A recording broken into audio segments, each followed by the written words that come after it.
touchdown, Alabama, let's get it.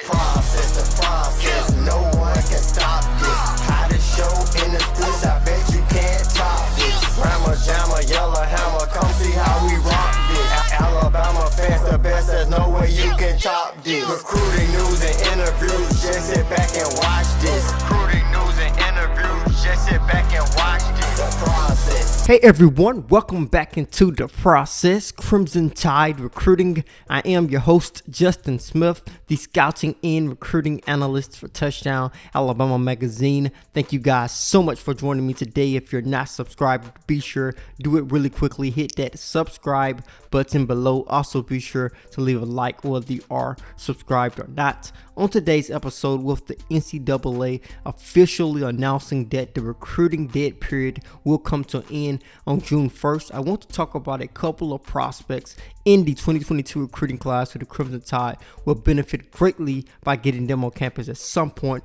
during this summer. So I will focus this episode on all of that. But before I get a chance to dive into it, I do have to hit you guys with a couple of crucial recruiting updates. So with that being said, let's get the process started. Let's get these recruiting updates rolling, starting with the Crimson Tide picking up a verbal commitment from four-star defensive tackle Jaheim Oatis on yesterday out of Columbia High School in Columbia, Mississippi. Oatis became the Tide's sixth commit in the 2022 recruiting class, choosing the Tide over schools like LSU, Ole Miss, and more. You guys can check out our full coverage of Oatis' commitment over at touchdownalabama.com. The Tide were included in a couple of top schools lists recently.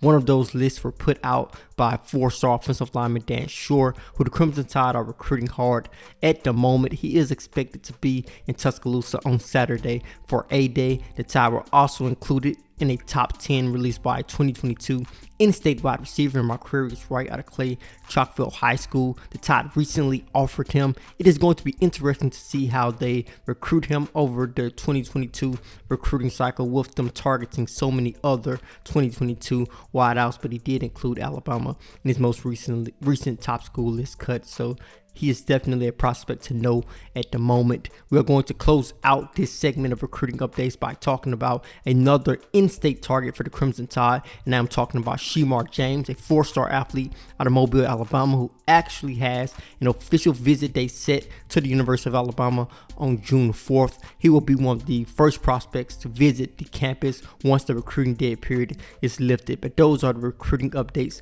I wanted to provide to you guys today. But now we are going to roll into a couple of prospects who I feel the Crimson Tide will benefit the most by getting them on campus at some point during this summer. The first prospect I want to talk about is Walter Nolen, the five-star defensive tackle out of Tennessee, one of the top overall prospects in the 2022 recruiting class. When I last interviewed him at the Under Armour camp in Atlanta, he talked about the great relationship outside of football he was building with the Tide's coaching staff. He also expressed that his recruitment was pretty open in terms of his top school list. He recently made some adjustment to his top 10, but the Crimson Tide were still involved. And during that interview, he also talked about the personal relationship that he was building with the Crimson Tide based on things that he does outside of football, like ride four-wheelers, just that country boy southern lifestyle. He was able to connect with the Tide's coaching staff on that level, and he said that was something that he really appreciated about the Tide's coaching staff. He also expressed that he had no official visit dates set at that particular time. I expect that to change pretty quickly for Nolen, because so many different programs are going to try to get him on campus as soon as possible, and I think the Crimson Tide will try to do that as well. And I think if they are able to get him on campus, I think that it's going to strengthen their position with this five-star prospect. This is a recruitment that is going to be one of the more interesting ones to watch out for in the 2022 recruiting class. But at the moment, I expect the Crimson Tide to be involved right down to the end. So Walter Nolen is a prospect who I would look out for in terms of him visiting Alabama this summer. I definitely think it's going to happen. The next prospect we are going to look at is Baron Brown, a four-star wide receiver out of Tennessee who has the Tide in his top 10.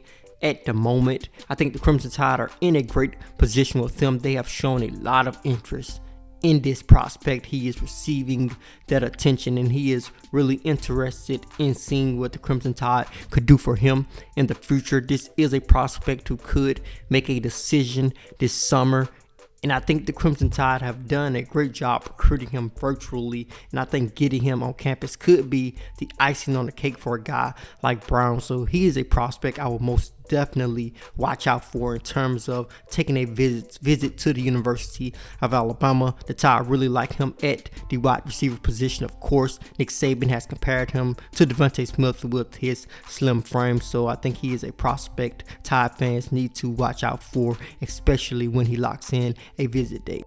Devin Moore, a defensive back out of Florida in the 2022 recruiting class, is the next prospect I want to talk about here. This is another guy who the Crimson Tide have shown a lot of interest in. He is a lengthy, athletic defensive back. Nick Saban really seems to like him, especially in man-to-man coverage. He recently told me after he released his top 7 that he had built a strong relationship with the Tide's coaching staff. So if they are able to get him on campus, similar to Brown, it could be a situation where this is the icing on the cake. So Moore is another guy I will look out for here. A defensive back who fits the mold of what the Crimson Tide usually look for in defensive backs at this particular time in their dynasty. Long guys who can play really well in man coverage, guys who can attack the football at its highest point, guys who can turn those interceptions into big plays. So I definitely think he is a guy who Nick Saban and the Tide's coaching staff really likes. That will do it for this episode of The Process. Thank you guys so much for joining me today. Before you leave, be sure to hit that subscribe button. Also, be sure to head over to touchdownalabama.com. Pick up your subscription today. With that subscription, you will be able to read all of our subscriber-only articles. Get your hands on our yearly print magazine issue. Also get an opportunity to read our in-depth scouting reports on each Tide commit in each recruiting class. Then head to the Google Play Store if you have an Android device, or to the Apple App Store if you have an Apple device to download the Touchdown Alabama app. With that app, breaking news notifications can be sent to your mobile device. As always, I am your host, Justin Smith, the Scouting and Recruiting Analyst for Touchdown Alabama Magazine. Process.